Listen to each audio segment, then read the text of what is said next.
क्या इंडिया गठबंधन के अंदर अब राहुल गांधी को मिल सकती है चुनौती? क्या राहुल गांधी की एलओपी की कुर्सी खतरे में है? क्या नेता प्रतिपक्ष के तौर पर राहुल गांधी को इंडिया गठबंधन से अरविंद केजरीवाल और ममता बनर्जी जैसे नेताओं से सीधा चैलेंज मिल रहा है? अगर ऐसा हुआ दोस्तों, तो फिर ये कैसे होगा? हाल के दिनों में लगातार कुछ ऐसे बयान आए हैं जिसके बाद इस तरह की चर्चाएं आपने न्यूज़ चैनल्स में देखी होंगी कि राहुल गांधी नेता प्रतिपक्ष की कुर्सी छोड़ दें, उनकी जगह इंडिया गठबंधन का कोई दूसरा नेता ये कुर्सी संभाले। दोस्तों, कांग्रेस पार्टी के नेता रहे हैं मणिशंकर अय्यर, जिन्होंने एक बार मोदी जी के लिए बड़े घटिया शब्दों का इस्तेमाल किया था। कहने वाले कहते हैं कि 2014 में मोदी जी पीएम बने, उसकी सबसे बड़ी वजह मणिशंकर अय्यर का वो बयान भी था। लेकिन दोस्तों, अब मणिशंकर अय्यर राहुल गांधी के बड़े विरोधी हो गए हैं और उन्होंने ये बयान दिया है करीब 6-7 दिन पहले, जिसमें उन्होंने कहा कि राहुल गांधी को नेता प्रतिपक्ष की कुर्सी छोड़ देनी चाहिए, विपक्ष के नेता के तौर पर अपने आप को साइड कर लेना चाहिए और उनकी जगह ममता बनर्जी या विपक्ष के किसी भी दूसरे नेता, चाहे अखिलेश यादव हो चाहे दूसरे नेता हो, उनको ये कार्यभार संभालना चाहिए। जब ममता बनर्जी को लेकर ये चर्चाएं आई हैं, उसी बीच दोस्तों करीब 2 दिन पहले अरविंद केजरीवाल को दिल्ली के कथित शराब घोटाला मामले में दिल्ली की राउस एवेन्यू अदालत ने न केवल बरी कर दिया, बल्कि अरविंद केजरीवाल ने जबरदस्त तरीके से कांग्रेस पार्टी पर अटैक किया। मैं आपसे पूछना चाहता हूं, केजरीवाल जेल गया, रॉबर्ट वाड्रा जेल गया, संजय सिंह जेल गया, क्या राहुल गांधी जेल गया? मनीष सिसोदिया जेल गया, सोनिया गांधी जी जेल गई? किस मुंह से बात करते हैं? शर्म नहीं आती कांग्रेसियों को? तो दोस्तों, अरविंद केजरीवाल का एक कटाक्ष क्या अपने आप में सवाल नहीं खड़ा करता कि राहुल गांधी विपक्ष के नेता के तौर पर अपने इंडिया गठबंधन में अब बड़ी चुनौती फेस करेंगे? दोस्तों, ये बात बिल्कुल सही है कि अरविंद केजरीवाल की पार्टी यानी कि आम आदमी पार्टी इंडिया गठबंधन का हिस्सा रही, और ये भी बात सच है दोस्तों कि 2024 के लोकसभा चुनाव के तुरंत बाद आम आदमी पार्टी इंडिया गठबंधन से ऑफिशियली अलग हो गई और अब आम आदमी पार्टी और कांग्रेस पार्टी दोनों आमने सामने है पंजाब में।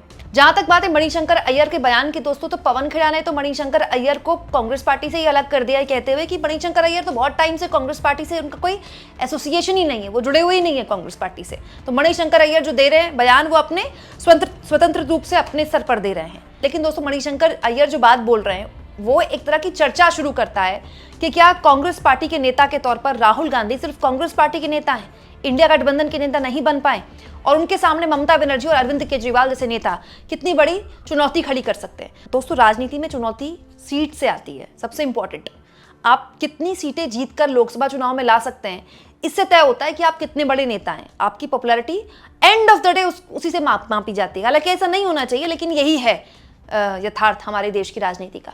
इस हिसाब से अगर देखा जाए दोस्तों, तो सबसे बड़ा विपक्षी दल अगर कोई है तो वो है कांग्रेस पार्टी 99 सीटों के साथ, और उसके बाद दूसरा सबसे बड़ा विपक्षी दल अगर कोई है तो वो अखिलेश यादव की पार्टी है। हाँ, ये बात सही है दोस्तों कि ममता बनर्जी एक बहुत ही बड़ी नेता है, बहुत ही जुझारू नेता है, 3 बार सीएम रह चुकी है।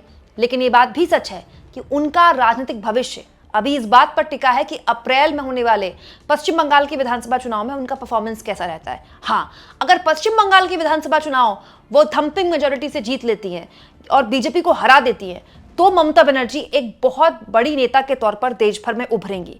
हालांकि उसके बावजूद भी उनकी अपनी कमजोरियां हैं, आगे मैं आपको बताऊंगी। लेकिन उससे पहले अरविंद केजरीवाल की बात करती हूं। दोस्तों, इसमें कोई दो राय नहीं कि अरविंद केजरीवाल, क्योंकि दिल्ली में उन्होंने राजनीति की और दिल्ली में सारे न्यूज चैनल्स हैं, तो दिल्ली के सीएम होने के बावजूद भी वो एक राष्ट्रीय नेता के तौर पर उनकी छवि है। और दोस्तों, आम आदमी पार्टी ने दिल्ली के अलावा पंजाब में भी सरकार बनाई है। दोस्तों, इसके अलावा गोवा में भी आम आदमी पार्टी का संगठन है, गुजरात में भी आम आदमी पार्टी का संगठन है। लेकिन दोस्तों, आम आदमी पार्टी के साथ भी एक ड्रॉबैक है। ये बात सब जानते हैं कि अरविंद केजरीवाल का जो पूरा उभार था वो अन्ना आंदोलन के दौरान हुआ था। दोस्तों, अन्ना आंदोलन के दौरान जो खुला सपोर्ट आरएसएस से मिला है इस आंदोलन को, वो भी किसी से छुपा हुआ नहीं है। और दूसरा, 2025 में जिस तरह से आम आदमी पार्टी दिल्ली में बीजेपी से हारी, दरअसल वो अरविंद केजरीवाल की हार थी, क्योंकि वो सीएम तो अरविंद केजरीवाल ही थे ना उस वक्त। वो अलग बात है कि जो आरोप उन पर लगाए गए घोटाले के, वो आरोप ही बेबुनियाद निकल गए। दोस्तों, उन आरोपों से ही बरी कर दिया कोर्ट ने अरविंद केजरीवाल को, वो अलग बात है। लेकिन अब दिल्ली का चुनाव दोबारा तो नहीं होने वाला ना, फिलहाल तो वो दिल्ली के मुख्यमंत्री नहीं है। तो अरविंद केजरीवाल की पूरी राजनीति दिल्ली से थी। दोस्तों, पंजाब अगर आम आदमी पार्टी जीत भी जाती है तो वो भगवंत मान की सरकार जीत होगी, अरविंद केजरीवाल की जीत थोड़ी होगी। भगवंत मान वहां मुख्यमंत्री है।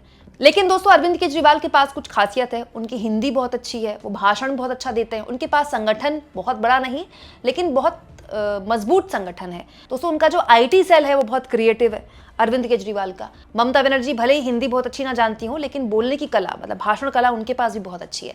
लेकिन इन दोनों नेताओं के पास एक ड्रॉबैक है, जो कि सबसे बड़ा ड्रॉबैक है। दोनों के पास कोई राष्ट्रीय संगठन नहीं है। दोस्तों ममता बनर्जी अगर यूपी में चुनाव लड़ना चाहें तो उनके कैंडिडेट भी नहीं मिलेंगे उनको। बिहार में लड़ना चाहें तो क्या हाल होगा उनके कैंडिडेट्स का, हरियाणा में, राजस्थान में, इसके अलावा जम्मू कश्मीर में। ठीक आम आदमी पार्टी की बात मान लीजिए, आम आदमी पार्टी आप हरियाणा में देख लीजिए क्या वजूद है आम आदमी पार्टी का। आम आदमी पार्टी का महाराष्ट्र में क्या वजूद है, आम आदमी पार्टी का राजस्थान में क्या वजूद है, आम आदमी पार्टी का कर्नाटक में क्या वजूद है। वो अलग बात है कि वजूद अब कांग्रेस पार्टी का भी नहीं रहा बहुताया राज्यों में, चाहे यूपी की बात करें या बिहार की बात करें, वो अपने सहयोगियों के दम पर है। लेकिन फिर भी कांग्रेस पार्टी का जो पंजा है, उसका चुनाव चिन्ह है, और कांग्रेस पार्टी की जो नेता हैं, चाहे सोनिया गांधी हो, चाहे राहुल गांधी हो, चाहे प्रियंका गांधी हो, उनको कम से कम जानते तो हैं लोग। दूसरा, कम से कम उनके पास एलाइज तो है। ये बात बिल्कुल सच है दोस्तों कि इंडिया गठबंधन के अंदर भी अपनी अपनी पॉलिटिक्स चल रही है। देखिए शरद पवार एक वक्त में अजित पवार के देहांत के बाद अचानक जो उनका एक्सीडेंट हुआ, उससे पहले ऐसी चर्चाएं थी कि दोनों चाचा भतीजे एक हो रहे हैं, अब दोनों के एक होने की अब कोई संभावना नहीं है। तो अंदर तो हर गठबंधन के अंदर पॉलिटिक्स चलती रहती है। बट पॉइंट ये है कि क्या कोई भी दल, चाहे वो अखिलेश यादव का दल हो, चाहे वो ममता बनर्जी का दल हो, चाहे वो अरविंद केजरीवाल का दल हो, कोई भी दल ऐसा है जो ये गारंटी करे कि वो अपने दम पर अकेले 99 सीटें भी ला सकता है? कोई भी दल ये गारंटी कर सकता है?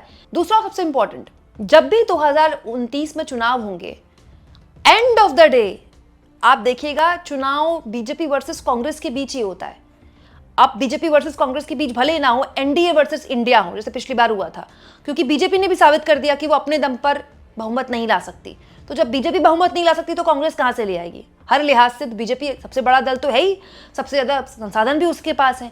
तो इसमें कोई दो राय नहीं कि जितने भी दल हैं, चाहे वो ममता बनर्जी की पार्टी के लोग हों, चाहे वो अरविंद केजरीवाल की पार्टी के लोग हों, चाहे मणिशंकर अय्यर जैसे लोग हों जो खुद को कांग्रेसी बताते हैं लेकिन वो चाहते हैं कि राहुल गांधी पीछे हट जाए, उनके दिल की ख्वाहिश 2029 तक तो तभी पूरी हो सकती है जब कोई चमत्कार हो जाए। क्यों? क्योंकि 2029 में भी जब चुनाव होंगे दोस्तों की, तो end of the day India गठबंधन वर्सेस एनडीए हो जाएगा।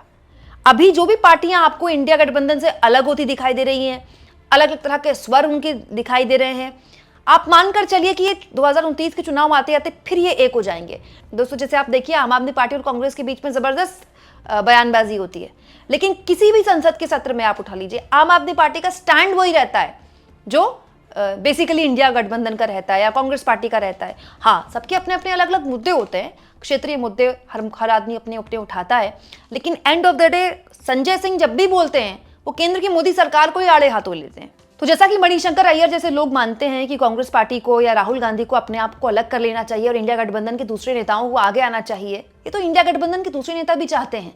लेकिन दोस्तों सिर्फ चाह लेने से अगर कोई चीज हो जाती तो बात ही क्या है? एक लंबी दूरी इंडिया गठबंधन के बाकी सहयोगियों को अभी पूरी करनी होगी। लेकिन इस बीच दोस्तों पश्चिम बंगाल के चुनाव पर सबकी नजर होगी। अगर ममता बनर्जी ये चुनाव जीत लेती हैं, बड़े मैंडेट से जीत लेती हैं और बीजेपी को हरा देती हैं, तो हाल के सालों का ये सबसे मुश्किल और सबसे बड़ा चुनाव और सबसे बड़ी जीत बनकर उभरेगा और ये उनको एक बहुत बड़ी नेता के तौर पर उभार देगा। क्यों? क्योंकि पश्चिम बंगाल की आबादी, उसकी डेमोग्राफी, उसका पूरा जो क्षेत्रफल है वो दिल्ली से कहीं ज्यादा है।